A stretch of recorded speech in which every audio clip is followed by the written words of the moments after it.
வணக்கங்க. நான் உங்கள் வினோத். இன்னைக்கு வீடியோல நம்ம என்ன பார்க்க போறோம்னா, how to become a solution architect from டெவலப்பர்ங்க. எஸ் நெறைய பேரோட கனவு என்ன இருக்கும்னா, எப்படி ஒரு டெவலப்பரா இருந்து ஒரு சொல்யூஷன் ஆர்க்கிடெக்ட் ஆகுறது அப்படின்றது தான். பட் அதுக்கான வழி தெரியாம இருப்பாங்க. எஸ் அஃப்கோர்ஸ் இன்னைக்கு நம்ம ஒரு 3 விதமான ஆர்க்கிடெக்ட் டைப் ஆஃப் ரோல்ஸ் தான் பார்க்க போறோம். அண்ட் தென் அந்த பொசிஷன நீங்க பிளே பண்ண ஆரம்பிச்சிட்டாலே, you could be and reach to the highest level of ஆர்க்கிடெக்ட்ன்றது தாங்க நாங்க இன்னைக்கு வீடியோல பார்க்க போறோம்.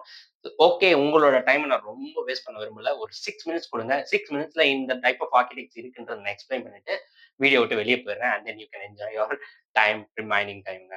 சோ ஆஃப்கோர்ஸ் நம்ம என்ன பார்க்க போறோம்னா, 3 லெவல் ஆஃப் ஆர்க்கிடெக்ட் தான் தேவைப்படுது. எஸ் நீங்க ஒரு டெவலப்பரா இருந்து என்ன மாரி ஸ்டார்ட் பண்ணணும்? என்ன மாரி ஆர்க்கிடெக்ட் குள்ள வரணும்? அப்படின்றது நெறைய பேர் வந்து யோசிச்சுட்டு இருப்பீங்க. கரெக்ட்டா? எஸ் அஃப்கோர்ஸ் நீங்க ஸ்டார்ட் பண்ண வேண்டிய ஆர்க்கிடெக்ட் என்னன்னு பார்த்தீங்கன்னா, டெக்னிக்கல் ஆர்க்கிடெக்ட்ங்க. எஸ் 3 டைப் என்னன்னு சொல்லிடுறேன். Technical architect, solution architect and then enterprises architect. இந்த 3 லெவல்லயும் நீங்க ப்ளே பண்ண ஆரம்பிச்சிட்டாலே, நீங்க ஒரு டைரக்டர் அண்ட் சீனியர் டைரக்டர் ஆவறதுக்கான சான்சஸ் நெறைய இருக்கு.